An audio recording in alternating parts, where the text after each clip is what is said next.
The little snipe has been growing up under his mother's care. He's been sitting around waiting for his mom to feed him, as usual. But this time she's decided to let him feed himself. He runs down to the beach and opens his mouth wide. Obviously, he didn't get the message. Mom pushed him to dig for himself. He followed his mother's lead and managed to find an oyster. But then the tide came in. All his friends were running away. He was the only one who didn't know what was going on. As a result, he became like this. No matter how much his mother pulled him, he wouldn't leave the house. And he waited with his mouth open for his mother to give him food. But his mother left without looking back. But he was so hungry, he had to make his way to the beach.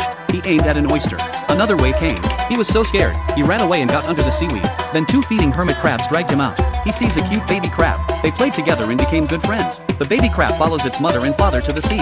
A big wave is crashing over them. The snipe is very worried. He thinks the baby crabs are doomed. But they're all right, they're still rummaging around for food. Suddenly, the baby crabs dive into the sand. It's just another wave coming in. It's all over now. In the nick of time, he follows the crab's example and dives into the sand to escape. When the sea flooded everything, the crab woke him up. A sight he'd never seen before.